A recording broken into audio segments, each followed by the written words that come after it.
Hello guys, good morning. അപ്പോൾ ഞാൻ കുറച്ച് നേരത്തെ തന്നെ എണീച്ചിട്ടുണ്ട്.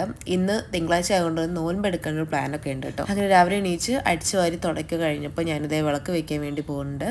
വിളക്കൊക്കെ കൊളുത്തി ഇന്ന് നമ്മൾ മോർണിംഗ് ബ്രേക്ക്ഫാസ്റ്റിന് വരുന്നത് പുട്ടാണ്. പുട്ടും കടലക്കറിയും പിന്നെ ഉപ്പുമാവും ഉണ്ട് കേട്ടോ.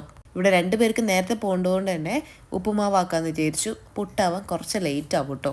കടല ഇന്നലെ തന്നെ വെള്ളത്തിലിട്ട് വെച്ചിട്ടുണ്ടായിരുന്നു. സോ കടലയെടുത്ത് കഴുകി അതിലോട്ട് തന്നെ പച്ചമുളകും ഉപ്പും പിന്നെ പാകത്തിന് വെള്ളം ഒഴിച്ച് ഞാൻ വേവിക്കാൻ വെക്കുന്നുണ്ട് കേട്ടോ. പിന്നെ ഗൈസ് ഇന്നലെ എൻ്റെ ബർത്ത്ഡേ ആയിരുന്നു. സോ വീഡിയോ ഒക്കെ എടുത്ത് വെച്ചിട്ടുണ്ട്. എഡിറ്റ് ചെയ്ത് കഴിഞ്ഞു. ആ സമയത്താണ് സ്റ്റോറേജ് ഫുള്ളായത്. എനിക്കപ്പം എൻ്റെ ഗാലറിയിലോട്ട് സേവ് ചെയ്യാൻ വേണ്ടി പറ്റിയിട്ടില്ല കേട്ടോ.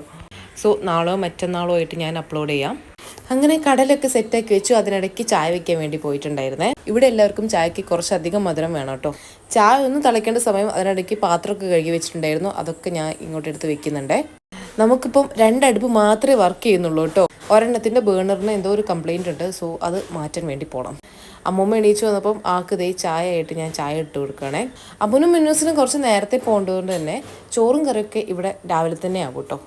കറിയൊന്നും അവർക്കൊരു നിർബന്ധമുള്ള കാര്യമില്ല. ചോറും ഉപ്പേരിയായ അവർ കൊണ്ടുപോയിക്കോളൂ കേട്ടോ. അങ്ങനെ വെള്ളം തെളിച്ചപ്പോൾ ചോറിന് എരിയിട്ടു. എന്നിട്ട് ഞാൻ ഇവിടെ ഒന്ന് ക്ലീൻ ചെയ്തിടുന്നുണ്ട് കേട്ടോ. ഓണത്തിനിടയ്ക്ക് പുട്ട് കച്ചവടം എന്ന് പറയുന്ന പോലെ കുക്കിങ്ങിൻ്റെ ഇടയിലൂടെ ഇങ്ങനെ ക്ലീൻ ചെയ്യുമ്പം അവസാനം നമുക്ക് കിച്ചൺ നോക്കുന്ന സമയത്ത് വലിയ രീതിക്കൊന്നും മെസ്സി ആയി കിടക്കില്ല കേട്ടോ. പിന്നീട് വരുന്ന കുറച്ച് പാത്രങ്ങൾ മാത്രം കഴുകി വെച്ചാൽ മതി. അങ്ങനെ ഞാൻ ചീനച്ചട്ടിയിൽ ഉപ്പുമാവ് ആക്കാൻ വെച്ചിട്ടുണ്ട്. പിന്നെ പാൻ എടുത്തിട്ട് കടലക്കറിക്ക് മസാല ഉണ്ടാക്കാൻ വേണ്ടി പോവുകയാണേ.